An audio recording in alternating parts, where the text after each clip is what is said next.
वो आगे बढ़ने की बात कर रही हैं, डायलॉग्स की बात हो रही है। क्या ये डायलॉग बड़े पैमाने के ऊपर हो सकते हैं?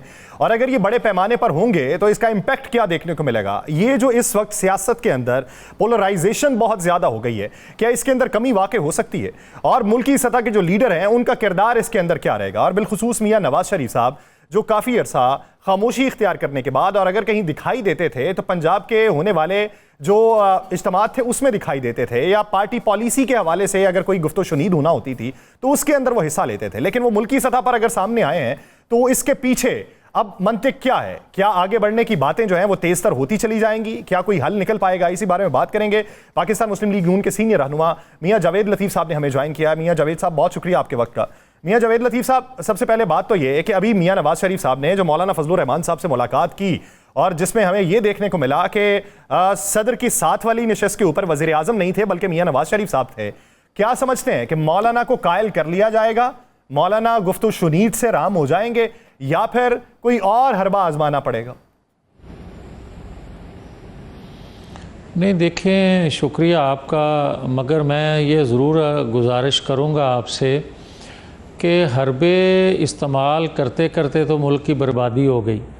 हरबा नहीं, कायल किया जाना चाहिए। और जहाँ तक मेरी मालूमात हैं जो आइनी तरमीम के हवाले से, तो कुछ इश्यूज़ पे मौलाना साहब बल्कि पीटीआई भी मुत्फिक है कि ये तरमीम वक्त की ज़रूरत है, होनी चाहिए।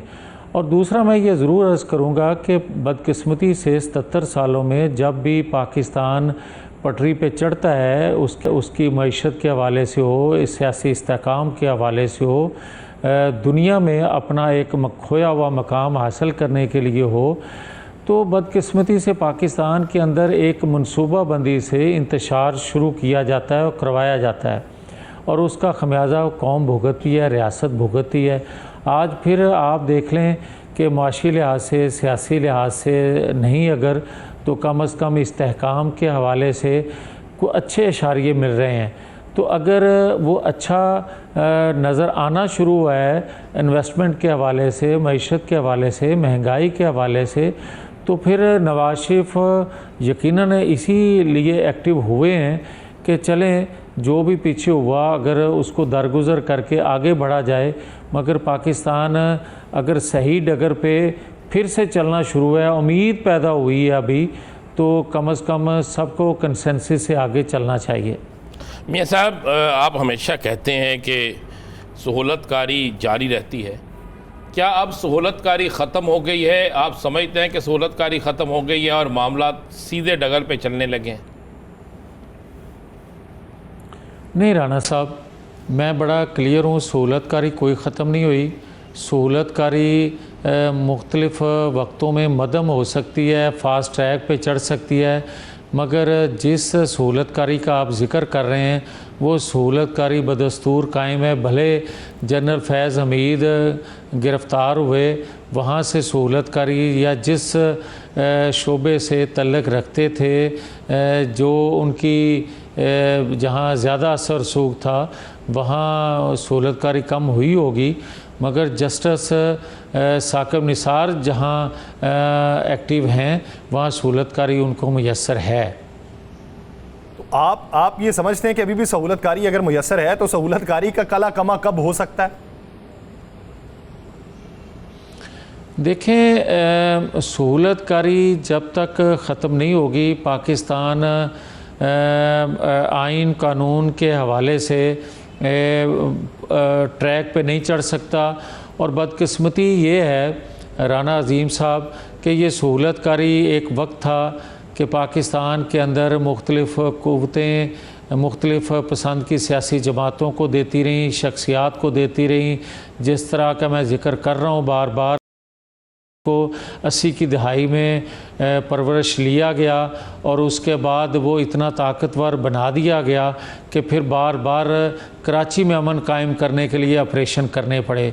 आप इसी तरह देखें कि एक बंदा ख़ुद कहता है कि मैं पेट्रोल बम फेंकता हूँ अदारों के ऊपर जो कानून नाफज करने वाले अदारे हैं, मगर उसका कुछ नहीं बनता। आप देखें कि उसकी जमात का एक सदर लगाया जाता है जिन्होंने कभी ज़िंदगी में, जो मैं देखता आया हूँ, सुनता आया हूँ, और राना अज़ीम साहब भी काफ़ी कुर्बत में इन चीज़ों को देखते रहे हैं, कभी वहाँ से आइन नाफज करने वाले, कानून पर अमलदारी करवाने वाले अदारों को नाराज़ नहीं किया गया था। मगर जब उस शख्स को भी, उस प्रेसिडेंट को भी बने हुए को गिरफ़्तार करने गए तो उनके घर से भी पेट्रोल बम फेंका गया। ये तो असर रखती हैं चीज़ें। एक शख्स जिसको पाला पोसा गया, लॉन्च किया गया, आज दूसरा शख्स एक इमरान खान की शक्ल में अली अमीन गंडापुर पैदा हुआ है और वो अमल दिखा रहा है का कि उसी तरह की बड़कबाजी, उसी तरह की गुफ्तगू, उसी तरह का सरकारी वसाइल, उसी तरह का जत्थे लेके अपने मौक़िफ़ पे, अपनी बात पे अमल करवाना, और उसके नतीजे में इस्लामाबाद पुलिस का एक कांस्टेबल का शहीद हो जाना। मगर मुझे आज अफसोस है कि आपका वज़ीर दाखिला जो हैं वो जाते हैं उसी शख्स के पास जिस पे वो तमाम इल्ज़ामात हैं जिसका मैं ज़िक्र कर रहा हूँ। अच्छा, उसके पास तो फिर अमीर मकाम भी मौजूद थे, सब वज़ीर दाखिला नहीं, अमीर मकाम भी वहीं पे मौजूद थे, तो वहाँ पे गवर्नर KPK भी मौजूद थे। आप ठीक कह रहे हैं। तो मैं वही कि आज आपने जिरगे की भी सारी जिम्मेदारी उसको दे दी। हाँ, मैं चूँकि यही सवाल करना मैं ये सब चाह रहा हूँ कि जिरगे की भी सारी जिम्मेदारी उससे दे दी और एतमाद भी उस पर कर लिया। फिर पहले वाला सच था या आज वाला सच है? मैं वही तो कहना चाहता हूँ कि ये कैसा मिसिंग पर्सन है बकौल उमर अयूब के 8 घंटे बाद कभी वो मंजर आम पे आ जाता है, कभी 24 घंटे बाद मंजर आम पे आ जाता है और फिर से वही काम शुरू कर देता है। मगर क्या दूसरे मिसिंग पर्सन 24 घंटे बाद, 8 घंटे बाद नज़र कभी आते हैं जिनको मिसिंग पर्सन कहा जाता है? 8-8, 10-10, 15-15 साल गुजर जाते हैं, कोई उनका अता पता नहीं होता, और ये 24 घंटे बाद नज़र आ जाता है। सहूलतकारी और किसको कहते हैं भाई? मियां साहब, आपको लगता है कि ये सारे लोग आज एमल वली खान, अमीर मकाम साहब, ये फैसल करीम कुंडी साहब या मोहसिन नकवी साहब, ये सारे जो वहाँ पे गए हैं, ये फेडरल गवर्नमेंट को लूप में लेके नहीं गए, उनकी मंशा के बगैर गए? नहीं, ये कैसे हो सकता है भाई कि फेडरल गवर्नमेंट के कैबिनेट के जो मेंबर हैं वो फेडरल गवर्नमेंट की मर्ज़ी के बगैर गए हों? मैं तो एक जनरल बात कर रहा हूँ कि पाकिस्तान के अंदर आप कब तक रियासत के साथ, कब तक आप कौम के साथ मजाक करते रहेंगे कि आप 45 साल पहले एक शख्स को, एक जमात के हेड को आप फांसी पे चढ़ा देते हैं और 45 साल बाद उसका इकरार करते हैं कि नाइंसाफ़ी हुई। आप 2017 में एक शख्सियत आपको पसंद नहीं, प्राइम मिनिस्टर वक्त का पसंद नहीं, 2/3 अक्सरियत रखने वाला, आपको ज़रूरत है तो आप कंधा इस्तेमाल करते हैं जस्टिस साकिब निसार का और उनको ताहयात नाहल कर देते हैं, और 6 साल बाद आप इकरार कर लेते हैं कि नहीं वो बड़ी ज़्यादती हो गई। मगर कौम ने जो सफ़र किया, जो रियासत ने सफ़र किया, जिस गर्दाब में आज कौम फंसी हुई है, रियासत फंसी हुई है, उसका हल क्या है भाई? आपने 6 साल बाद उसको कह दिया कि आप ताहयात नाहल नहीं है। उस वक्त हमें ज़रूरत थी नाहली की, आज हमें ज़रूरत है अहलियत की। मगर कौम का क्या कसूर है भाई जिसको आप गुमराह करते हैं? अच्छा मियाँ साहब, 2 मेरे बड़े मासूमाना छोटे छोटे सवाल है। मियाँ, क्या मियाँ नवाज शरीफ साहब ने स्टेयरिंग संभाल लिया है मुस्लिम लीग नून का?